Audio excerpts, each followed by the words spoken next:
What's going on, y'all? This your boy General Africa coming back at you with another video. This video was basically in the beginning going to be about Fidel Castro, the life of him, the life of Fidel Castro, and all the things that he's done for my people, black people across the world. And he's done numerous things, but I'm probably going to save that for another video, because it's a lot. This video, I'm going to focus on the blatant hypocrisy of a lot of the mainstream news outlets, a lot of the political pundits and politicians out there,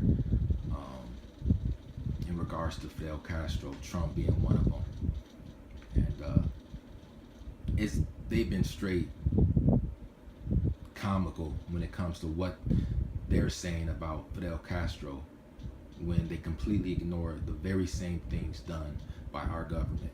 So first off, shout out to Jimmy Dore. Shout out to the 1LVZ. The 1LVZ's been putting out straight truth, straight facts, been putting out straight work when it comes to Fidel Castro, and basically correcting the misinformation that's been put out there about him. And he's really gone in on that. Also, like I said, shout out to the Jimmy Dore Show, the Aggressive Progressive. He's a member of the Young Turks. He's been really going hard, man, calling out the hypocrisies of many people in the U.S. in regards to their criticisms of Fidel Castro. So I saw this. He put up a tweet in the video by Human Rights Watch, and they were trying to call out Fidel Castro and his government in regards to their surveillance programs, and their beatings, and their arbitrary detention of civilians, and public acts of repudiation. But it's funny. So I did a little bit of research here. I got my paper here. Now, Human Rights Watch and these other hypocrites want to call out Fidel Castro in regards to that. But just this Thursday, a legislation, well, not legislation, but Rule 41 went into effect. And basically what Rule 41 is, the FBI and other law enforcement agencies will be able to search multiple computers across the United States throughout the country with a single warrant. Civil liberties groups have warned that Rule 41 represents a dangerous expansion of the government's surveillance power, and that it may violate the Fourth Amendment. So right now there's a good chance, almost definitive chance, that our rights are being violated. Our constitutional rights are being violated. But people want to talk about Fidel Castro. It's funny. Now, a couple years ago, let me repeat that also so you really catch that. Rule 41. The FBI and other law enforcement agencies will be able to search multiple computers across the country with a single warrant. Now, previously, the FBI had to get a warrant from a federal judge in your district. Now, it's a lot easier. Civil liberties groups have been warned that Rule 41 represents a dangerous expansion of the government's surveillance power, and that it may violate our Fourth Amendment. Well, that's already happened with the Patriot Act. Our rights have been continuously violated since the passing of the Patriots Act post 9/11. So we're living in a surveillance state. This is 1984 right now. We're living in it in 2016. Now, a couple years ago, legislation was passed, and there was a big uproar about it in various political circles, primarily progressive liberals, but some conservatives also. And basically what the National Defense Authorization Act did was, it contains a section, well, does till this day, it contains a section which affirms provisions authorizing the indefinite military detention of civilians, including U.S. citizens, without habeas corpus or due process. Now let me say that one more time so you didn't miss it.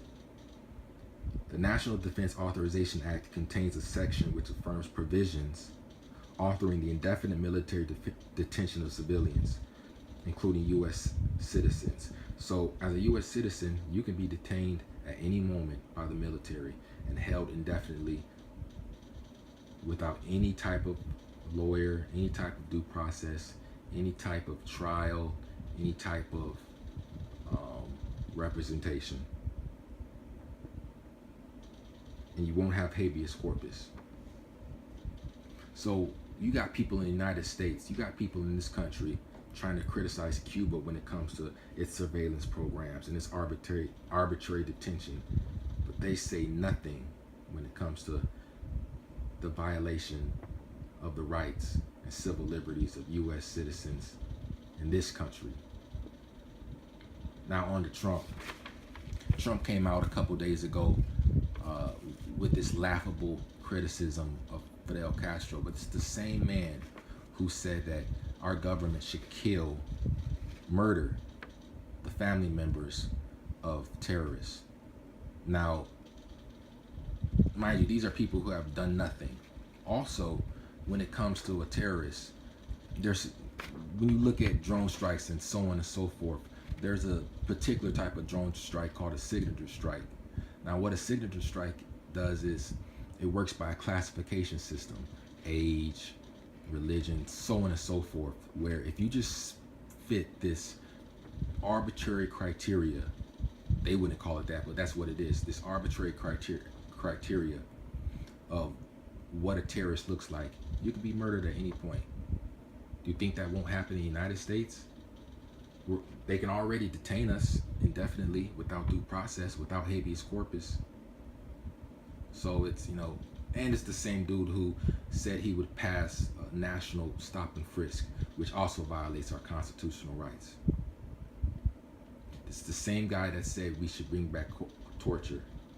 Torture is being done in Guantanamo Bay right now.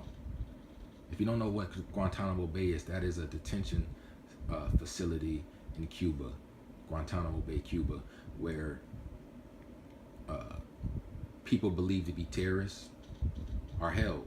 Sleep deprivation takes place, sensory deprivation takes place, waterboarding.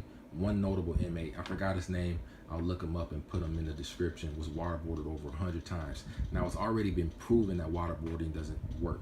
It's already been proven that torture doesn't work, that they'll say whatever it takes to stop that, but they do it anyway. They do it anyway. And the reason why Guantanamo Bay, that facility, is in the United States is because it's unconstitutional. So why is our government allowed to commit unconstitutional human rights violations and civil rights violations, but they think that they can criticize people in other countries for allegedly doing the same things?